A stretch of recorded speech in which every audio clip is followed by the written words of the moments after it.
ल आज चाहिँ हामीले एउटा इन्जिनमा एउटा किसिमको फल्टको बारेमा चाहिँ एनालाइसिस गर्नेछौँ।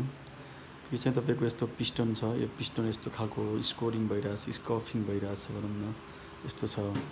यसको खास के भएको भन्दाखेरि यो चाहिँ तपाईँको इन्जिनमा यो हाम्रो उसमा आउँदाखेरि चाहिँ के थियो, इन्जिनमा एकदम टक टक टक टक टक टक खालको एउटा नोइज आइरहेको थियो। अन्त हामीले यो पत्ता लाग्नुभन्दा पहिला पनि हामीले धेरै काम गरिसक्यौँ यसमा, तर पनि नभइसकेपछि हामी भित्र इन्जिनै खोल्नुपर्ने अवस्था आयो।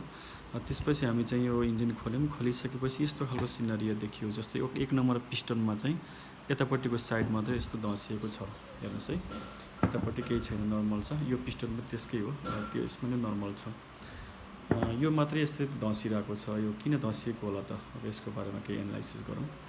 अब हुन त धेरै कारण हुनसक्छ, तर यसको हिस्ट्री अनुसार यो गाडी चाहिँ के थियो भन्दाखेरि तपाईँको इन्जिन जो गाडी चलिरहेको बेलामा कुल्यान्ट सकिएर अथवा हाम्रो जुन वाटर छ, कुलिङ वाटर छ, त्यो चाहिँ सकिएर चाहिँ आफै अटो अफ भएको थियो अरे गाडी। अनि त्यसपछि पानी हालियो। अब त्यसपछि के भयो, फेरि नर्मल अवस्थामा आयो, गाडी चल्यो। तर चलिसकेपछि बिस्तारै के भयो भन्दा एउटा किसिमको नोइज आउनु थाल्यो इन्जिनमा, टक टक टक टक टक टक खालको जोस एब्नर्मल टाइपको नोइज आयो।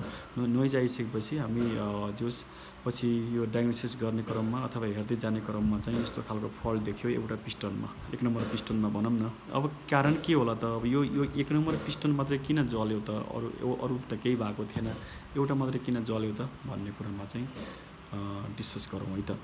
कम्बसनको समयमा अथवा इन्जिनमा जुन जल्ने क्रममा हुन्छ, जुन कम्बसन हुने समयमा यो यहाँभित्र चाहिँ तपाईँको लगभग 2200 डिग्री सेन्टिग्रेड अथवा 2200 डिग्री भनौँ न, अथवा अराउन्ड 2500 डिग्री सेन्टिग्रेडसम्मको टेम्परेचर चाहिँ यहाँ हुन्छ यो इन्जिनभित्र, यो ऊभित्र भनौँ न, पिस्टनमा होइन। भनेपछि त्यति यत्रो हाई टेम्परेचर चाहिँ यसले चाहिँ यो पिस्टनले चाहिँ लिनुपर्ने हुन्छ।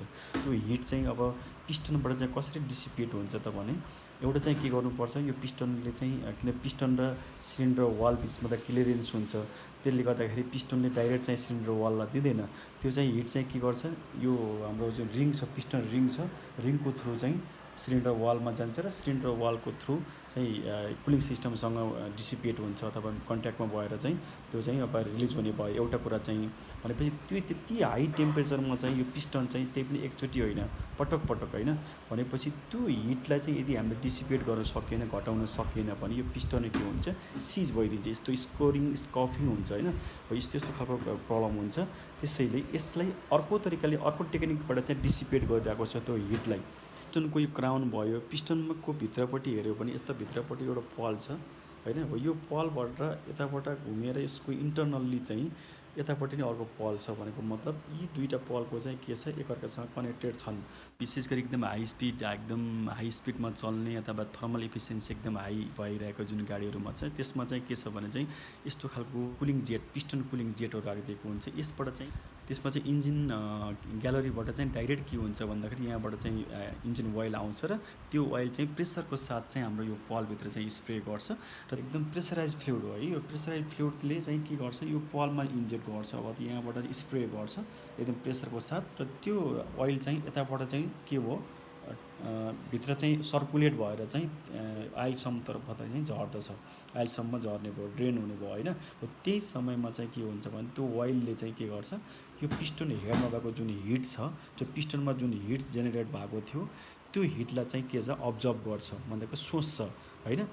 भनेको मतलब एक किसिमले आइल कुल पिस्टन भनौँ यसलाई होइन। आइलले चाहिँ के गर्छ, यो पिस्टन भएको हिटलाई चाहिँ अब्जर्भ गर्ने रहेछ र जसले गर्दाखेरि पिस्टनको जुन हिट छ त्यसलाई चाहिँ मेन्टेन गर्न सहयोग गर्ने रहेछ भन्ने कुरा चाहिँ बुझ्नु पऱ्यो है।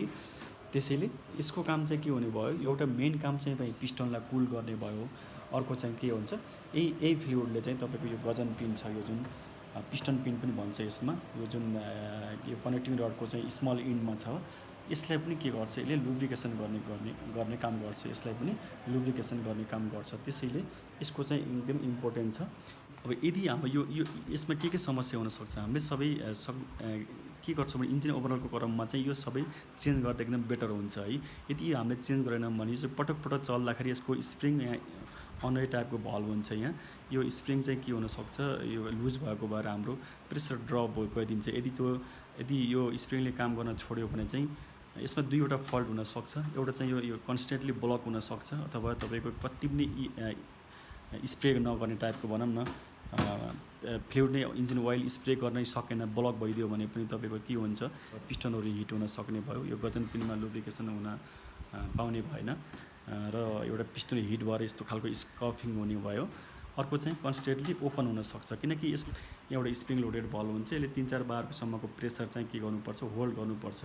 यदि होल्ड गरेन डाइरेक्ट चाहिँ हाम्रो यहाँबाट फ्लुइड चाहिँ यहाँ इन्टर गर्दा बित्तिकै यहाँबाट निस्क्यो, इजिली निस्क्यो भने चाहिँ तपाईँको के हुनसक्छ भने चाहिँ तपाईँको इन्जिनको ओइल प्रेसर चाहिँ इन्जिनमा जति हुनुपर्ने बिल्डअप हुनुपर्ने हो अथवा बन्नुपर्ने ओइल प्रेसर त्यो बन्न पाउँदैन, जसले गर्दा तपाईँको के हुन्छ, एउटा ड्यासबोर्डमा आइलको जुन बत्ती छ त्यो ननिम्न सक्छ अथवा बलिराख्न सक्छ। र अर्को चाहिँ के छ भने चाहिँ तपाईँको ओभरअल चाहिँ इन्जिनको आइल प्रेसर जति मेन्टेन हुनुपर्ने सिस्टम प्रेसर त्यो चाहिँ डाउन हुनसक्छ है। यो दुईवटा कारण हुनसक्छ, एउटा चाहिँ कन्स्टेन्टली ओपन हुन सक्यो, अर्को चाहिँ कन्स्टेन्टली ब्लक हुनसक्छ है त।